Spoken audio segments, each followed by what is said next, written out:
బాధితులకు ఇల్లు, బోయకొండలో ఇల్లు గుర్తించిన బాధితులకు ఇల్లు, బోయకొండలో పేదలకు న్యాయం, బోయకొండలో పేదలకు న్యాయం, బోయకొండలో పేదలకు న్యాయం, బోయకొండలో షాపుల్లో వ్యాపారాలు చేస్తున్న పేదలకు న్యాయం, బోయకొండలో వ్యాపారాలు చేస్తున్న పేదలకు న్యాయం, అక్రమంగా తొలగించిన ఇళ్లను వెంటనే, అక్రమంగా జేసీబీతో తొలగించిన ఇళ్లను, అక్రమంగా జేసీబీలతో తొలగించిన ఇళ్లను, అక్రమంగా జేసీబీలతో తొలగించిన షాపులు, అక్రమంగా జేసీబీలతో తొలగించిన షాపులు, బోయకొండ బాధితులకు న్యాయం, అధికారులు బోయకొండ బాధితులకు న్యాయం, అధికారులు బోయకొండ బాధితులకు న్యాయం, అధికారులు బోయకొండ బాధితులు కడుపు కొట్టొద్దు, బోయకొండ బాధితులు కడుపు, అధికారులు బోయకొండ బాధితులు కడుపు, అధికారులు బోయకొండ బాధితులు కడుపు.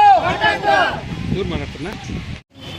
విషయం సంబంధించి మీరు వచ్చిన తర్వాత ఇది మూడోసారి కానీ మీరు రిపోర్ట్ తెప్పించుకోమంటున్నారు. ఇప్పుడు దాకా రిపోర్ట్ వచ్చింది లేదు. వాళ్ళ రిపోర్ట్ వచ్చింది విఆర్ఓ దగ్గర ఉంది. రిపోర్ట్ పంపించింది లిస్టు ఇప్పటి వరకు విఆర్ఓ ఇచ్చి కూడా 2 నెలలు అవుతారు. అది వీళ్ళకి ఎప్పుడు వీళ్ళకి న్యాయం జరుగుతుందని చెప్పాలి. ఈ మాట 2 నెలలుగా చెప్తున్నారు మేడం.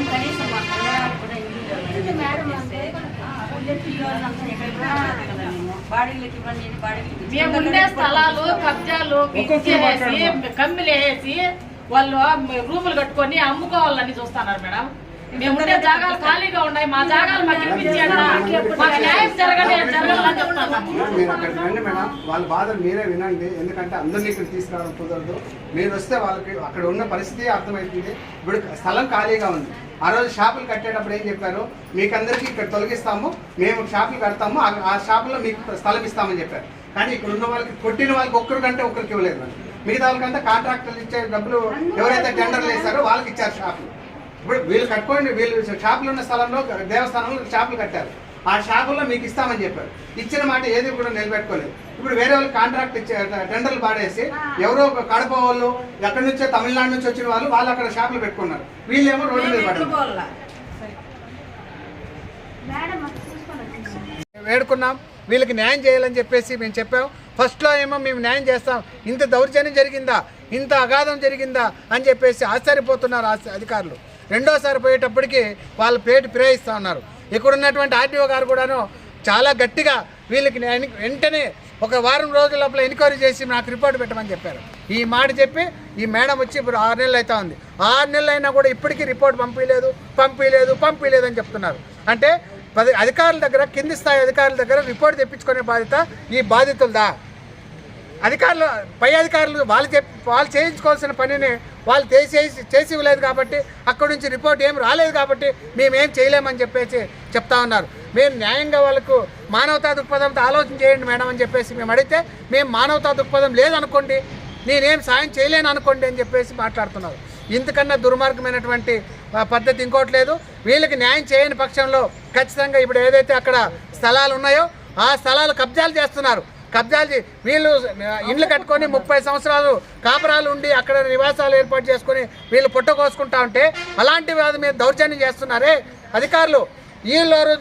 ఈరోజు కబ్జాలు చేసి ఫెన్సింగ్లు వేసుకొని పెద్ద భవనాలు కట్టుకుంటున్నారు. వాళ్ళ గురించి మాట్లాడడం లేదు, వాళ్ళని ఖాళీ చేయించడం లేదు.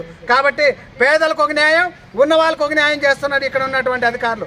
కాబట్టి మేము ఒకటే వ్యవసాయ కార్మిక సంఘంగా అధికారులను డిమాండ్ చేస్తూ ఉన్నాం. నిజమైనటువంటి ఈ బాధితులు ఎవరైతే ఉన్నారో వీళ్ళకి నెల రోజుల లోపల మీరు కన్నా స్థలాలు చూపించిన పక్షంలో ఖచ్చితంగా 31వ రోజు మేము వ్యవసాయ కార్మిక సంఘం ఆధ్వర్యంలో ఆ స్థలాలన్నీ మేము ఆక్యుపై చేసుకొని వీళ్ళకి పంచి పెడదామని చెప్పేసి ఈ సందర్భంగా తెలియజేస్తా ఉన్నాం. మా ఇల్లు తొలగించేటప్పుడు మమ్మల్ని ఎత్తి బయట వేసి షాపులు దొబ్బైనారు అంతే. మాకేమన్నా ఇల్లు కట్టిస్తామని చెప్పలేదు. ఇల్లు తొలగించేటప్పుడు 5 నిమిషాలు ఇచ్చినారు టైం. పాత్రలు, అంగిళ్ళు అన్ని దుమ్మసా చేసినారు. మాకేం కానీ లేదు, మాకు అన్ని నష్టమే. ఏం లేవు. ఇప్పుడు ఆ ప్లేస్ లో ఏమో ఉంది, ఖాళీ ప్లేస్లు ఉన్నాయి. మా ప్లేస్లు మాకు ఇచ్చినా కూడా మేము ఇల్లు కట్టుకుంటామని చెప్తాన్నాము. మాకేమైనా నష్టపరిహారం కట్టి ఉండాలి. మాకు ఏదైనా జాగాలు మాకు ఇస్తే మేమేదో రేకులు షెడ్లో పాడే వేసుకొని మేము మా బిడ్డలు దాక్కుంటాము. ఆ మాటలు మేమంతా జరగని వాళ్ళు సార్, మేము పూలు చేసుకునే వాళ్ళు. బజార్లో మాటల కింద కూడా ఉన్నాం సార్. సార్ మాకు ఇంటి పన్నులు ఉన్నాయి, మేము 30 ఏళ్ళ నుంచి అక్కడే కరెంట్ మీటర్లు ఉన్నాయి సార్. పట్టాలు ఇవ్వలేదు వాళ్ళు. 30 ఏళ్ళ నుంచి అక్కడే ఉన్నాము, పట్టాలు ఇవ్వలేదు సార్.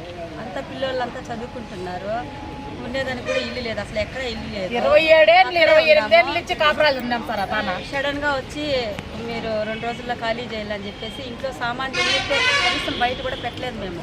అట్లా ఇంట్లో ఉన్నట్టే కొట్టేసినారు సార్, బీగాలు బయట కొట్టేసి అందరినీ. చిన్న చిన్న పిల్లోళ్ళు కూడా ఎత్తుకొని పోయినారు సార్ పాపము. మా పిల్లలు అయితే చదువుకుంటా అన్నారు, ఇప్పుడు వాళ్ళ చదువులు కూడా నిలిపేసి ఇంటి దగ్గరే పెట్టుకున్నాం చదివించుకోలేక. బాగా చదువుకునే టైంలో మా ఇండ్లు కొట్టేసినారు. మేము ఇప్పుడు అంతా రోడ్డు పైన పన్నాం సార్, రోడ్డు పైన అడుక్కుంటాం. ఇప్పుడు వంటలు చేయిస్తారా? మేము వంటలు ఇల్లు కొట్టేసి ఎన్ని సంవత్సరాలు అవుతుంది? 3 సంవత్సరాలు అవుతుంది. 3 సంవత్సరాలుగా మీరు ఎవరెవరిని సంప్రదించినారు? సార్ కలెక్టర్ దగ్గరికి వినాము సార్, సబ్ కలెక్టర్ దగ్గరికి వినాము, ఆర్డీఓ దగ్గరికి వినాము, ఎంఆర్ఆర్ ఆఫీస్ కాడికి వినాము. అందరు తావలా తిరుగుతానే ఉన్నాం సార్. ఇప్పుడు 5 ఏళ్ళ నుంచి తిరుగుతానే ఉన్నాం, మేమేం ఖాళీగా ఏం లేము. మొత్తం ఎన్ని దుకాణాలమా, ఎన్ని ఇళ్ళమా సార్? మావి 70 ఇళ్ళు 80 ఇళ్ళు సార్ దొరికేసింది. మాది బోయకొండ, చౌడేపల్లి మండలము, దిగువపల్లి పంచాయతీ. మా షాపులు ఇండ్లు అంతా కూల్చేశారు. మా గురించి ఎవరు ఆలోచించలేదు, పట్టించుకోవటం లేదు. మేము ఏదో స్వర్ణ వ్యాపారం చేసుకుంటా అంటే నిరుపేదలు చేసి పెట్టేసినారు సార్ వైఎస్ఆర్ పార్టీ వాళ్ళు. కానీ వీళ్ళు వచ్చినా ఏమన్నా న్యాయం చేస్తారనుకుంటే వీళ్ళు పట్టించుకోలేదు. చిత్తూరు కలెక్టర్ ఆఫీస్కి 2 సార్లు 3 సార్లు పోయినాము. ఇక్కడ పొలంనేరు ఆర్డీఓ ఆఫీస్కి 4 సార్లు వచ్చినాము. చౌడాపల్లి ఎంఆర్ఓ ఆఫీస్ కాటికి 4 సార్లు పోయినాము. ఎవరు మాకు స్పందించలేదు సార్. ఏం కావాలమ్మా మాకు న్యాయం జరగాలి సార్. ఇండ్లు లేవు, మాకు ఇండ్లు లేవు, సిరియాపారాలు లేవు. బయట కూలీలు పోతే ఏదో 1 రోజు చేస్తే 1 రోజు జ్వరం వచ్చి హాస్పిటల్కి పోలవుతా ఉంటాము. మా పరిస్థితి అది సార్.